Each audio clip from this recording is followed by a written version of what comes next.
오늘 본문 말씀 마가복음 7장 24절에서부터 30절입니다.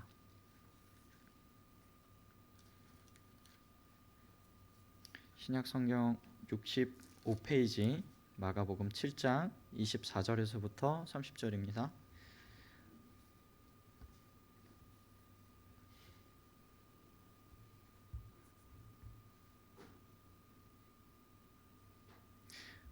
다 찾으신 줄로 알고 24절에서부터 30절까지 한 목소리로 같이 읽겠습니다. 예수께서 일어나사 거기를 떠나 두로 지방으로 가서 한 집에 들어가 아무도 모르게 하시려 하나 숨길 수 없더라. 이에 더러운 귀신 들린 어린 딸을 둔 한 여자가 예수의 소문을 듣고 곧 와서 그 발 아래에 엎드리니 그 여자는 헬라인이요 수로보니게 족속이라. 자기 딸에게서 귀신 쫓아내 주시기를 간구하거늘 예수께서 이르시되 자녀로 먼저 배불리 먹게 할지니 자녀의 떡을 취하여 개들에게 던짐이 마땅치 아니하니라. 여자가 대답하여 이르되 주여 올소이다마는 상 아래의 개들도 아이들이 먹던 부스러기를 먹나이다. 예수께서 이르시되 이 말을 하였으니 돌아가라. 귀신이 내 딸에게서 나갔느니라 하시매 여자가 집에 돌아가 본즉 아이가 침상에 누웠고 귀신이 나갔더라. 아멘. 기도하겠습니다. 하나님 아버지, 오늘도 저희들을 사랑하셔서 주님의 말씀 앞에 주님 앞에 예배드린 이 자리 가운데로 불러주심에 감사드립니다.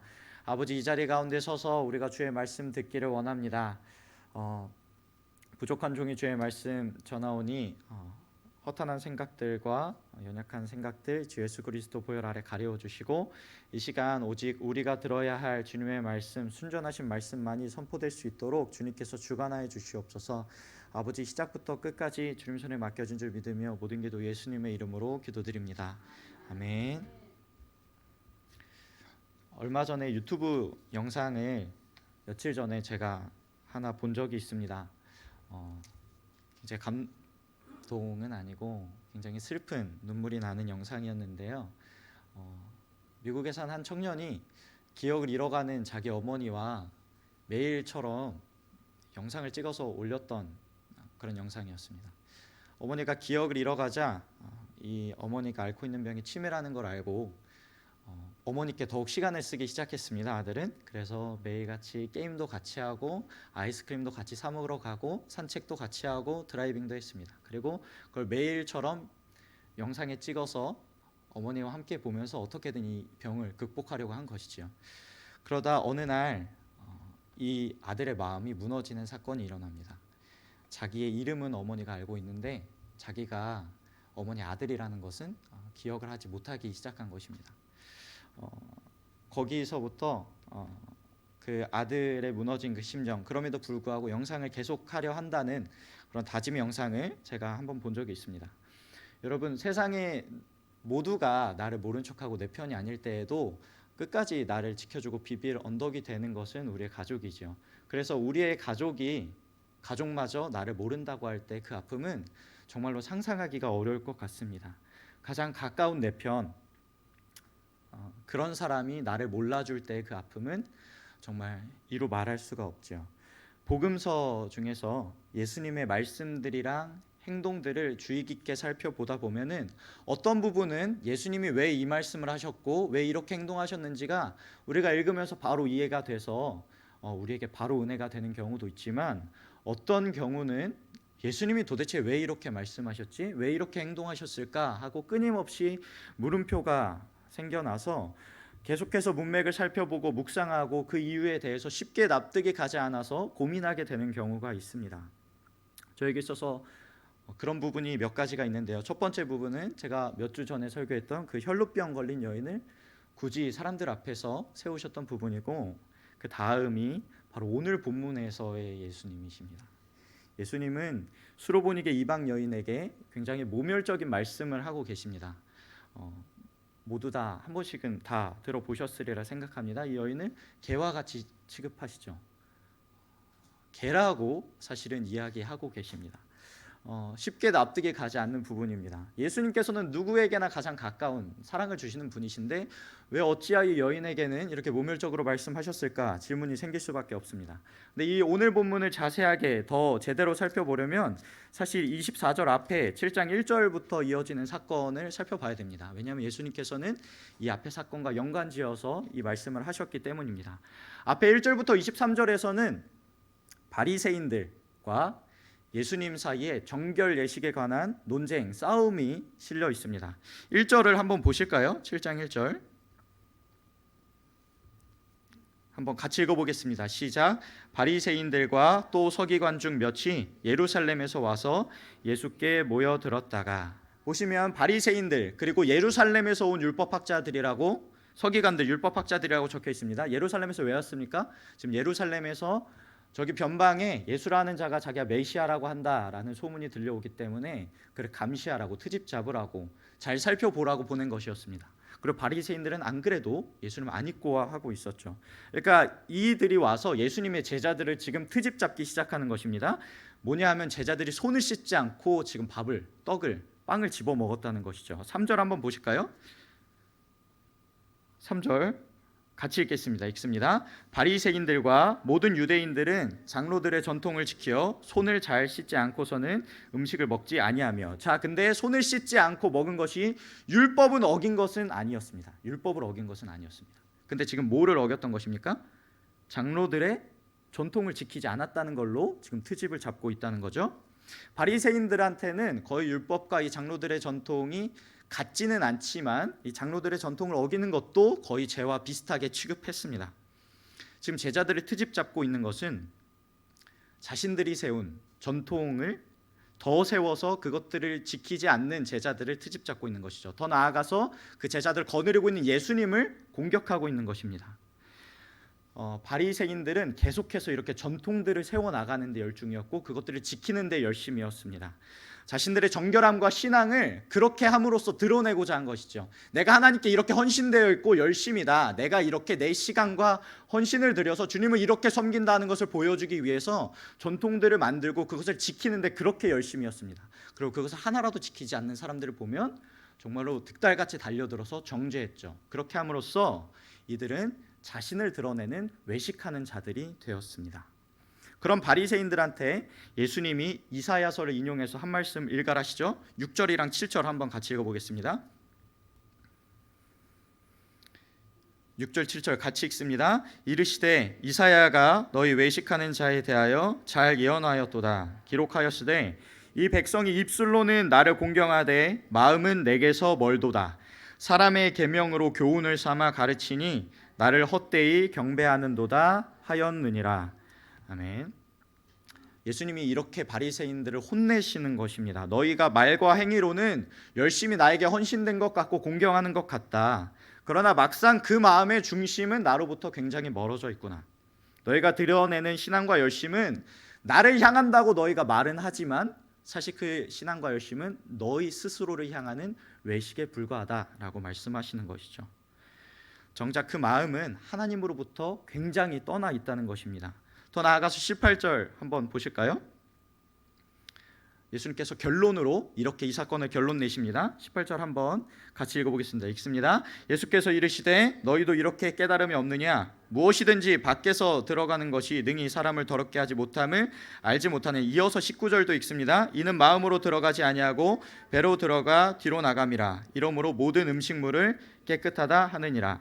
그리고 정작 사람을 더럽게 하는 것은 뒤이어 20절 우리가 무엇을 먹느냐, 부정한 것 정한 것 그렇게 가릴 것이 아니라 정작 우리를 부정하게 만드는 것은 우리가 먹는 문제가 아니라 우리 마음 속에서 나오는 문제다라고 예수님이 그들을 조용하게 만드십니다. 바리새인들은 그렇게 자신의 정결과 부정함을 따져가면서 손 씻고 뭐도 안 먹으려고 하는 정한 음식, 부정한 음식의 문제가 그들에게 있어서는 굉장히 중요했던 모양입니다. 그러나 예수님께서는 말씀하시죠. 무엇을 먹는지가 너희를 더럽게 하는 것이 아니라 정작 중요한 것은 너의 마음이 지금 어디로 향해 있는가라는 것입니다. 바리새인들은 정한 음식은 잘 먹었을지 모르겠습니다. 여러 가지 것들을 잘 지켰을지는 모르겠습니다. 그러나 정작 그들의 마음 속에는 뒤이어서 나오는 간음, 살인, 음란, 탐욕으로 가득 차 있었다는 것입니다. 진짜 중요한 것은 너희가 무엇을 먹느냐, 너희가 무엇을 그렇게 따져가며 지키느냐가 아니라 너희의 중심이 지금 어디로 향해 있느냐라는 것이죠. 진짜 예배, 진짜 경배는 우리의 마음의 중심이 주님 앞으로 온전히 향하는 것입니다.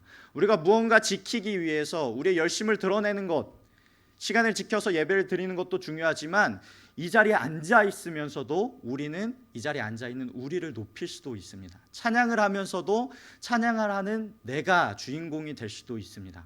중요한 것은 우리가 찬양하며 예배하는 중심이, 우리의 마음이 그때 온전히 하나님께 향해 있는가 아닌가라는 것이죠. 예수님께서는 지금 너의 마음을 스스로 돌이켜보라 라고 말씀하신 것입니다. 바로 뒤이어서 바로 문제의 오늘 본문이 등장하는 거죠. 예수님은 유대 지방을 지금 떠나십니다. 이 논쟁을 하신 후에 이방 지역, 이방인들이 사는 두로 지역으로 떠나셨습니다. 그리고 두로 지방의 한 집에 들어가 계시려는데 예수님을 방해하는 사건이 일어나지요. 25절 한번 같이 보겠습니다. 25절 같이 읽습니다. 이에 더러운 귀신 들린 어린 딸을 둔 한 여자가 예수의 소문을 듣고 곧 와서 그 발 아래에 엎드리니, 26절을 보시면 25절에서 이 여인에 대해서 설명을 안 했기 때문에 부가 설명이 26절에 더 붙습니다. 이 여인은 어떤 여인이냐면 헬라인, 그러니까 이방인이고 수로보니게 족속이라고 나와 있습니다. 마가는 괜시리 지금 이 여인에 대해서 부가 설명을 더 붙이고 있는 거예요. 무엇을 드러내기 위해서? 이 여인이 이방인이라는 사실을 드러내기 위해서입니다. 수로보니게, 헬라인은 당연히 이방인이란 이야기이고 수로보니게는 시리아랑 페니키아가 합쳐진 단어입니다. 그러니까 그 지역, 페니키아 족속 지역의 족속이었다는 것이죠. 페니키아 족속에 대해서 당시의 역사 기록은 이렇게 적혀 있습니다. 이스라엘의 가장 악명 높은 무서운 적들이었다라고 당시 역사 기록이 적혀 있습니다. 그러니까 이스라엘 입장에서 이 여인을 한번 생각해 보자는 것입니다. 이 여인은 부정한 이방인입니다. 게다가 여인이었습니다. 안 그래도 무시받는데 이방인이었고 이스라엘 민족의 관점에서는 더욱더 멸시받아 저주받아 마땅한 그런 이방 여인이었습니다. 그런 여인이 지금 예수님 앞에 나온 것이죠. 자신의 귀신 들린 딸이 있는데 예수님께서는 그 딸을 고쳐줄 수 있는 분이라는 그 사실을 듣고 예수님께 나와 있습니다. 이 여인은 자신의 딸을 고칠 유일한 방법이 예수님밖에 없다는 것을 알았습니다. 마가복음에서 다소 생략되어 있습니다. 근데 이 똑같은 사건이 마태복음에도 적혀 있어요. 마태복음 15장을 보시면 예수님이 이 여인의 나옴에 대해서 그냥 단번에 한 말씀 하신 게 아닙니다. 그 전에 한 단계가 더 있습니다. 예수님이 이 여인이 계속해서 예수님을 귀찮게 했습니다. 계속해서 소리 질렀습니다. 근데 예수님은 단 한마디도 하지 않으셨다라고 적혀 있습니다. 보다 못해서 제자들이 예수님께 나왔습니다. 예수님, 저 여자 너무 우리 귀찮게 하는데 빨리 어떻게 해서 보내시죠 라고 떠나가게 하시라고 제자들이 요청하는 장면이 나옵니다. 근데도 예수님은 차갑게 거절하시고 무시하십니다. 그러니까 26절에 지금 이 여인이 단순히 간구했다라고 표현되어 있지만 이 다음에 예수님께서 그 간구를 무시하신 장면도 사실 27절 사이에 숨어져 있다는 것입니다. 예수님이 그럼에도 불구하고 계속해서 여인이 간구하자 27절에 말씀하시죠. 예수께서 이르시되 자녀로 먼저 배불리 먹게 할지니 자녀의 떡을 취하여 개들에게 던짐이 마땅치 아니하니라. 예수님은 그냥 무시하는 것에서 더 나아가서 지금 이 여인을 어떤 뭐에 빗대고 있습니까? 개. 맞습니다. 제목을 정하면서 살짝 고민을 했던 게 상 아래 믿음으로 할까 아니면 개와 같은 믿음으로 할까 고민을 좀 했었는데 안 그래도 더 나아간 것 같아서 상 아래 믿음으로 했습니다. 예수님께서 너무 하신 것이죠. 우리가 생각하기에도 우리 지역, 우리 문화에서도 개라는 건 사람한테 붙었을 때 얼마나 큰 모욕입니까? 이스라엘에서도 마찬가지였습니다. 사람을 지금 개 취급하고 계십니다. 나는 이스라엘 유대 민족에게로 먼저 부르심을 받았고 그들을 먼저 회복하기 위해 이 자리에 왔으니 개와 같은 너한테 지금 너한테 기적을 베푸는 것은 옳지 않다라고 예수님이 말씀하신 것이죠. 예수님의 이 말씀에 대해서 저는 어떻게든지 변호를 막 하고 싶은 열망이 막 솟구칩니다. 근데 제가 지금 이 자리에서 어떻게 변호하기 전에 우리가 말씀을 살펴보면 이 말씀 설교 끝에 가서는 예수님의 이 말씀이 어떤 의도를 가지고 계시는지, 어떤 선한 뜻 가운데서 이런 말씀을 하셨는지 우리가 이해가 될 줄 믿습니다. 그렇다면 왜 지금 예수님이 이렇게 모질게 대하시는 것일까요? 이 질문을 가지고 우리가 말씀을 계속해서 봐야 됩니다. 예수님이 필요해서 나온 이 여인이 무시받기 마땅하고 이스라엘을 그렇게 괴롭혔던 이방 여인이라서 예수님께서 이렇게 말씀하신 걸까요? 아니면 방금 그 논쟁에서 너무 스트레스 받으셔가지고 스트레스 못 이기셔서 이렇게 말씀하신 걸까요? 아니죠. 우리가 성경을 통해서 알고 있는 예수님의 삶과 예수님의 말씀, 그분에 대해서 우리가 성경을 통해서 이미 아는 바를 따져보면 예수님은 그러실 분이 아니라는 것, 이런 말씀을 자연스럽게 하실 분이 아니라는 것을 우리가 알 수 있습니다. 마가복음 몇 장만 앞으로 가서 5장을 보시면 예수님께서는 이미 예수님께 도움을 요청할 수도 없는 거라사 지방에 귀신 들린 한 남자를 찾아서 폭풍우를 뚫고 그분이 먼저 가셨어요. 바다를 건너서 그 한 사람 구하시기 위해서 바다를 건너서 그에게 가셨습니다. 그리고 그 이방 남자가 스스로 자해하고 있는 가운데 군대 귀신을 그에게서 쫓아내시고 그를 치유하시죠. 그도 이방인이었습니다. 그리고 그가 예수님께 먼저 나와서 도움을 청한 것도 아니었습니다. 예수님이 알고 그에게 가신 것입니다. 바로 이게 예수님의 사랑이고 예수님의 은혜인 것이죠. 예수님은 이런 분이십니다. 우리도 같은 은혜로 이 자리 가운데 있지 않습니까? 우리도 이스라엘에게는 우리가 지금 이방인이죠. 그리고 우리가 예수님을 먼저 알고 그분을 찾은 것이 아니라 그분이 우리를 먼저 알고 선교사님들을 통하여 복음이 우리들에게 흘러온 것이 아닙니까? 예수님은 그런 분이라는 거죠. 근데 그런 분이 자연스럽게 이런 말씀을 하실 리는 없다라는 결론이 당연히 날 수밖에 없습니다. 예수님은 그런 분이 아니십니다. 그렇다면 도대체 무슨 의도로 이런 말씀을 하셨을까요? 숨겨진 의도를 지금부터 한번 살펴보겠습니다. 우선 여인이 예수님의 이 모멸적인 말에 대해서 어떻게 반응하는지 한번 보시겠습니다. 28절 한번 보시겠습니다. 같이 읽습니다. 주여, 올소이다마는 상 아래의 개들도 아이들이 먹던 부스러기를 먹나이다. 아무리 문맥을 따지고 아무리 여러 번 읽어봐도 지금 이 예수님의 선을 넘은 말씀에 이 여인이 당황하거나 모멸감을 느끼거나 화를 참으면서 더듬더듬 말하는 것 같은 말은 아닙니다. 얼굴이 불그락 되는데도 불구하고 어떻게든지 예수님의 능력 한번 받기 위해서 말을 이어가는 그런 말이 아니라는 것입니다. 이 여인은 거침없이, 찰나의 망설임 없이 전부터 준비한 것처럼 예수님의 모멸과 무시에도 불구하고 이런 고백을 하고 있습니다. 맞습니다, 주님. 제가 개와 같습니다. 그렇게 천하고 비참한 저입니다. 그런데 개들도 애들이 먹다가 떨어지는 부스러기는 핥아 먹지 않습니까? 제게는 그 부스러기라도 충분하니 부스러기라도 제게 주십시오. 이런 스스로를 낮추고 쉽게 할 수 없는 말을, 체면을 완전히 깡그리 무시해버리는 말을 이 여인은 더듬거리는 게 아니라 가차없이 예수님께 바로 해버리는 것이죠. 이 대답을 통해서 이 수로보니게 여인에 대해서 우리가 알 수 있습니다. 이 여인은 어떤 모멸이나 무시에도, 심지어 예수님이 보이시는 이 싸늘한 거절에도 흔들리지 않는 무언가가 심중에 확실히 있었습니다. 바로 예수님이 나의 소망이라는 그런 확실한 믿음입니다. 그분이 지금 내게 침묵하시는 것 같고 거절하시는 것 같고 도저히 나에게 허락할 수 없는 것 같은 문제가 내 앞에 있는데, 그럼에도 불구하고 이 앞의 상황에 대해서는 내가 모르겠지만 그분만이 나의 소망이라는 것, 이것은 어떤 상황에도 불구하고 흔들리지 않았다는 것입니다. 그러니까 그런 그분께 부스러기라도 내게 충분합니다 라고 가차없이 말할 수 있는 것이죠. 이 여인의 심중, 이 여인의 마음은 주님께로 그렇게 확고하게 서 있었습니다.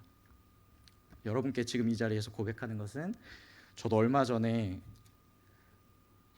전부터 느끼는 거지만 고난이라는 말을 정말 쉽게 할 수 없다라는 것을 제가 서서히 느껴가고 있습니다. 기도하면서 설교 중에, 여러분과의 대화 중에 제가 고난이라는 말을 너무 쉽게 썼구나라는 것을 느껴가는 요즘입니다. 문제라는 말을 쉽게 썼구나라는 것을 느껴가는 요즘입니다. 얼마 전에도 제게 숨막히는 그런 문제, 제가 아무리 노력해도 해결할 수 없는 문제가 제게도 일어났던 적이 있어요. 그때 고난이라는 말로 모든 문제들을 그냥 엮어버리기엔 우리의 삶 가운데 문제가 참으로 클 때가 있구나라는 것을 느꼈습니다. 그런데 그 상황 가운데서 제가 부끄럽지만 이 여인처럼 주님께서만이 나의 소망이십니다 라고 즉각적으로 고백할 수 없었다는 것입니다. 정신 차리는 데만 며칠이 걸렸던 것 같아요. 근데 그런 부족한 저였음에도 제가 주님을 찾기 전에 주님이 먼저 저를 찾아오셨습니다. 제 마음속에 슬그머니 그분에 대한 생각이 슬금슬금 피어오르기 시작하다가 점차 영역을 넓혀 가셨습니다. 그러다가는 결국에는 이런 결론을 내리게 하셨습니다. 능력의 주 예수, 그분을 찾아야겠구나. 지금 상황에도 내가 그분께 기도하는 것이 옳은 일이라는 것은 내가 확실히 알겠다라는 결론을 내게 하시더라고요. 이것이 신자에게 베푸시는 주님의 은혜인 줄 믿습니다. 어떤 상황이 펼쳐질지는 모르겠습니다. 그리고 제가 감히 고난이라는 말로 여러분의 모든 상황을 한 단어로 퉁치는 것도 굉장히 쉽지 않은 일입니다. 그러나 어떤 상황, 어떤 고난이 펼쳐지더라도 언제나 소망 대신 주님이 우리 가운데 계시다는 것은 확실합니다. 그것이 우리에게 은혜이고 우리의 믿음인 줄 믿습니다. 지금 예수님은 이 여인 가운데 그런 믿음이 확실하게 서 있다는 것을 이미 알고 계셨습니다. 예수님의 말씀에도 이 여인이 흔들리지 않을 거라는 것 이미 알고 계셨습니다.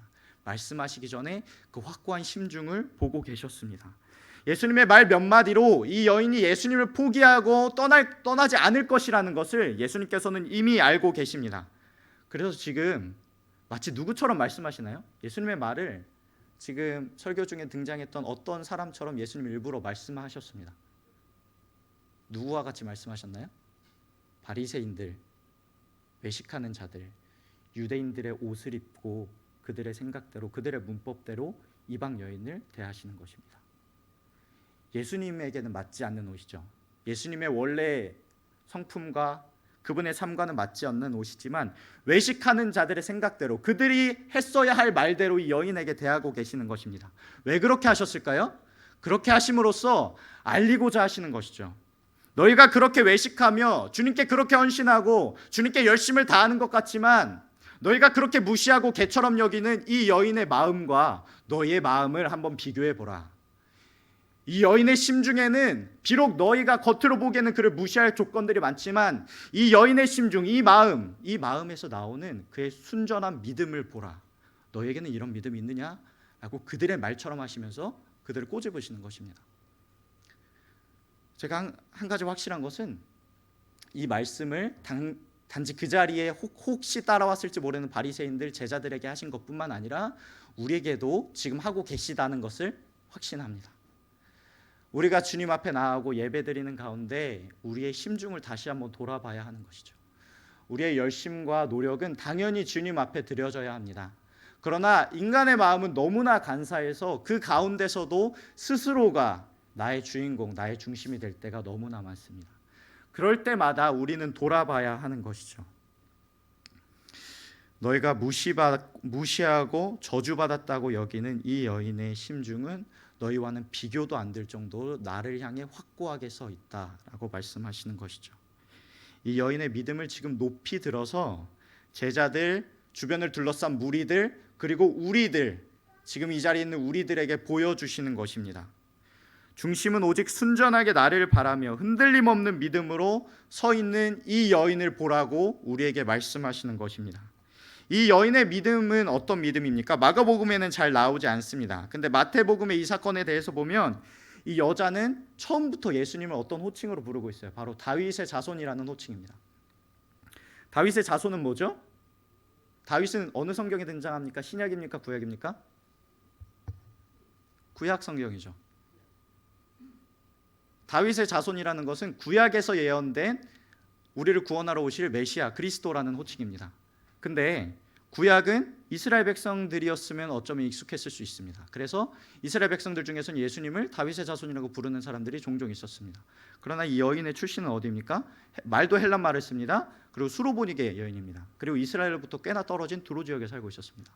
근데 이 여인이 감히 예수님을 구약 성경에 대해서 잘 알았는지 몰랐는지는 모르겠지만 이 여인을 예수님을 다윗의 자손이라고 부르고 있는 것이죠.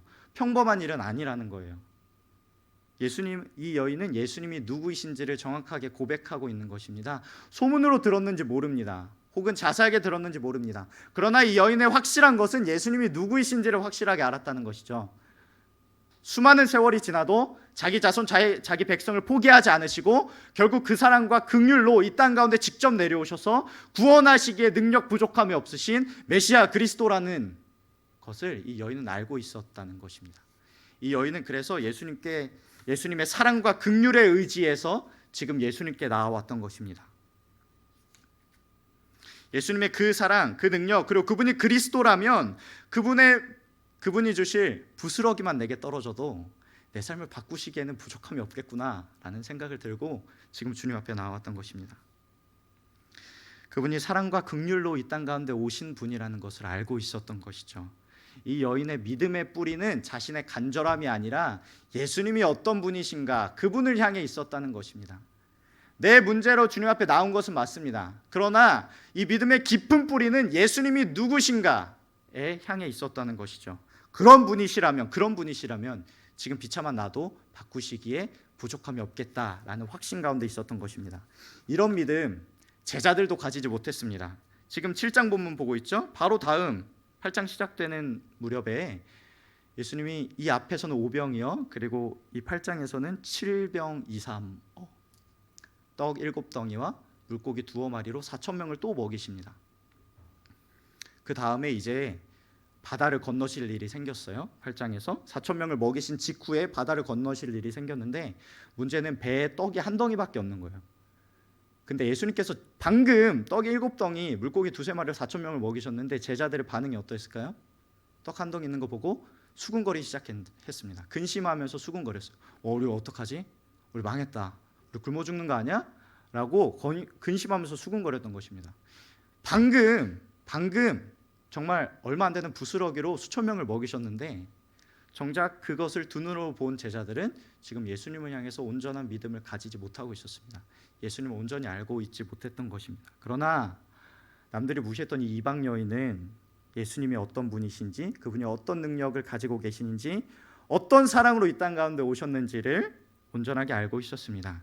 자신은 비록 하찮고 태생도 이스라엘 민족이 아니지만, 부정하지만, 그러나 하찮고 볼품없는 나일지라도 예수님의 부스러기 은혜만 있다면 내 삶이 온전히 바뀔 수 있다는 결론에 이르렀던 것입니다. 예수님은 여인의 그 믿음을 보셨던 것입니다. 그 믿음이 찰나의 망설임 없이 고백되는 것을 보셨습니다. 그 믿음이 말로써 고백되자 예수님께서는 더 말하실 필요도 없었던 것이죠. 그래서 결론에 이렇게 말씀하시는 것 아닙니까? 29절, 예수께서 이르시되 이 말을 하였으니 돌아가라. 귀신이 네 딸에게서 나갔느니라. 내가 갈 필요도 없다. 너의 그 믿음이면 이미 네 딸이 지금 나았다 라고 말씀하신 것이죠. 예수님께서는 무언가 더 하실 필요가 없었습니다. 지금 우리는 이 본문을 살펴보면서 예수님의 질문을 우리 마음 가운데 한번 새겨봐야 합니다. 우리의 마음은 과연 이 여인처럼 확고하게 주님을 향해 서 있나요? 우리의 중심은 지금 예수님만을 향해서 그분이 어떤 분이신지를 붙들고 나의 상황에도 불구하고 그분을 향한 온전한 확신으로 가득 차 있습니까? 오늘 우리는 본문을 처음 시작할 때 이 여인 어떡하지? 예수님이 어떻게 이런 말씀을 하실 수 있지? 라고 여인을 걱정하던 마음이 아닙니다. 남 걱정할 때가 아닌 거죠. 우리 스스로를 돌아봐야 할 때입니다. 이 여인은 이미 확고한 심정 가운데서 주님을 온전히 붙잡고 있었습니다. 그 여인을 걱정할 때가 아니라 그에게 질문하시는 예수님, 그 물음표의 끝이 그 여인에게 향해 있던 것이 아니라 지금 우리에게 향해 있다는 것을 알아야 합니다. 우리는 과연 이 여인과 같은 상황에서 주님을 향해 찰나의 의심 없이 그분을 붙들 수 있을까? 그분이 무시하는 것 같은 상황 가운데서 그분을 붙들 수 있을 것인가? 우리에게 물어보시는 것이죠. 중요한 것은 우리의 열심과 노력과 드러나는 것이 아니라 우리의 마음 중심이 지금 어디에 서 있느냐인 것입니다. 예수님께서는 그것을 오늘 말씀을 통해서 우리에게 질문하고 계십니다. 우리가 이 자리에 모여서 무엇을 간절히 원하고 있는지 다시 한번 돌아봤으면 좋겠습니다. 우리의 초점이 어디에 향해 있는지 예배하러 나온 우리의 마음을 다시 한번 돌아봤으면 좋겠습니다. 예수님만을 간절히 원하고 그분만을 붙드는 우리 피플스 교회 모든 성도님들 되었으면 좋겠습니다. 우리 안개가 날 가리워 가사 고백이 오늘 말씀 메시지와 너무나 닮아 있어서 함께 고백하고 기도하시겠습니다.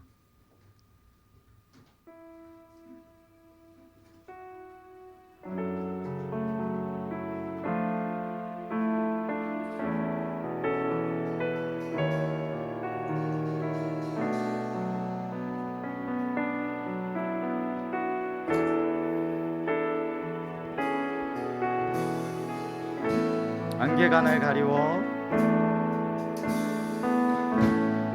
안개가 날 가리워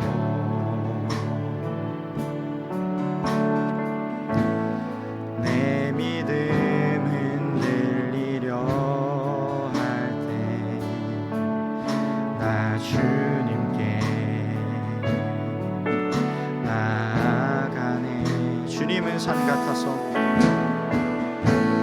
주님은 산 같아서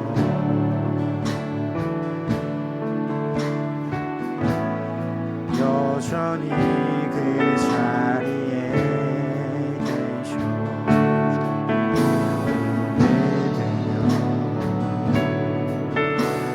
보이리라 날 위한 그 사랑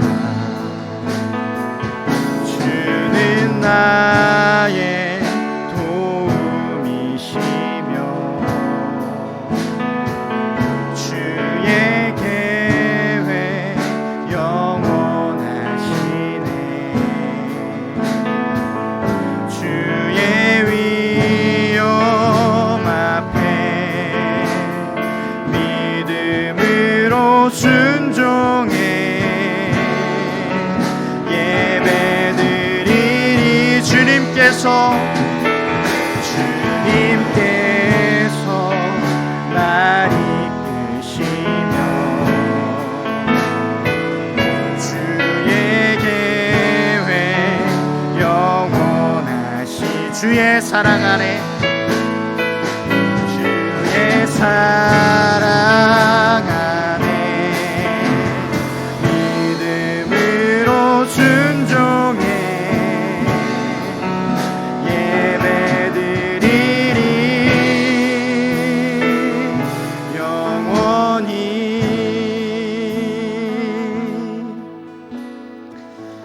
본문을 통해서 우리는 한 가지 알 수 있는 것이 있습니다.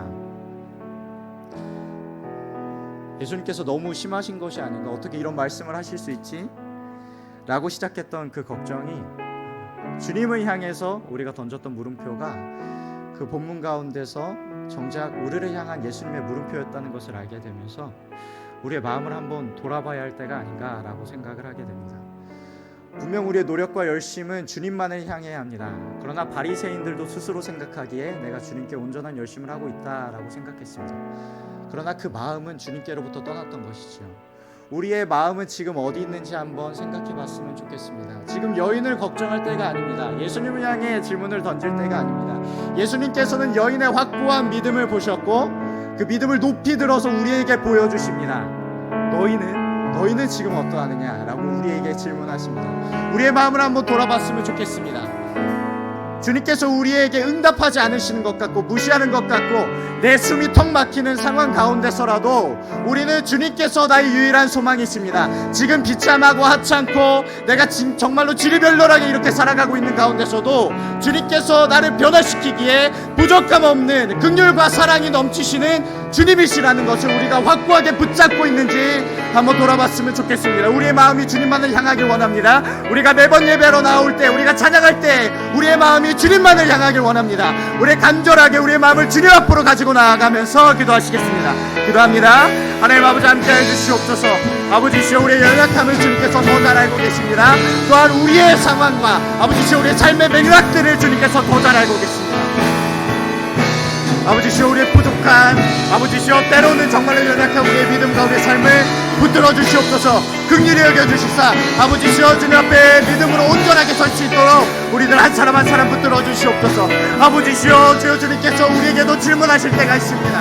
아버지시여 너희가 어느 때까지 나를 붙들 수 있느냐, 나를 향한 온전한 사랑이 있느냐. 주님께서 우리를 향해 질문하실 때 아버지시여 우리도 찰나의 망설임 없이 주여 주님의 부스러기도 아버지시여 주여 남들에게 쏟아지는 그 은혜 정말로 그 부스러기라도 나에게 주어진다면 아버지시여 내 삶이 바뀌고 주님에게 온전히 설 수 있을 줄 내가 믿습니다 라고 믿음의 순종을 가지고 나아갈 수 있는 우리들 되게 하여 주시옵소서. 그 믿음을 허락하여 주시며 이방 여인의 믿음을 허락하여 주시옵소서. 아버지시여 우리의 마음의 심정을 주 앞에 진실하게 서기를 원합니다. 아버지시여 스스로를 속이지 아니하게 하시고 아버지시여 오로지 주님 앞에 주의 말씀 앞에 정직하게 서서 그것을 가지고 나를 높이는 것이 아니라 주여 주님의 뜻만을 구하며 나의 뜻과 나의 이름과 아버지 나의 명예를 주여 주님께로 맞추어가는 우리들 되게 하여 주시옵소서. 아버지 말씀 가운데 우리에게 같이 주님의 음성에 귀 기울여서 아버지시여 주님의 길을 따라가기를 원합니다. 아버지시여 우리 가운데 성령께서 함께하여 주시사 우리가 능히 할 수 없는 생각들과 우리를 돌아볼 수 있는 일들을 주여 주님께서 일으켜 주시옵소서. 아버지시여 언제나 우리가 주님을 찾기 전에 주님께서 우리를 먼저 찾아와 붙드시는 줄 믿습니다. 아버지시여 부족함 없도록 이끌어 주시되 아버지시여 어느 때라도 내 믿음을 확고하게 주님을 향하여 서 있을 수 있게 하여 주시옵소서. 주여 믿어 주실 줄 믿습니다. 우리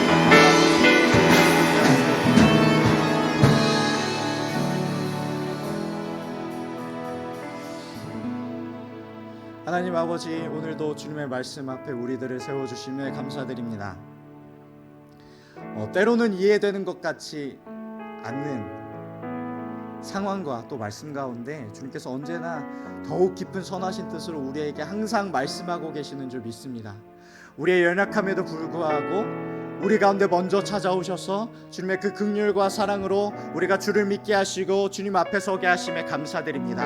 아버지, 담대하게 주님 앞에 구하는 것은 우리가 어느 상황에서도 정말로 숨막히는 것 같은 우리의 입으로 형언할 수 없는 각자의 삶 가운데서 정말로 말로 형언할 수 없는 그런 고난과 같은 그런 상황에서도 주여 주님의 부스러기 은혜라도 나에게 충만합니다, 나에게 충분합니다 라고 고백할 수 있는 그런 고백이 찰나의 의심 없이 망설임 없이 나올 수 있는 그런 확고한 심정과 믿음을 우리에게 허락하여 주시옵소서. 아버지시여 우리의 주님을 향한 헌신이 다른 곳으로 향하지 아니하게 하시고 오직 성령께서 우리를 지켜 보호하여 주시사 정직하게 진심으로 전심으로 주님께만 향하는 우리들 되게 하여 주시옵소서. 진실된 예배자로 한 사람 한 사람 붙들어 주시고 온전한 믿음으로 주님 앞에 세워 주시옵소서. 아버지시여 이 말씀대로 우리 가운데 이루어질 줄 믿습니다. 한 사람 한 사람 붙들어 주시옵소서.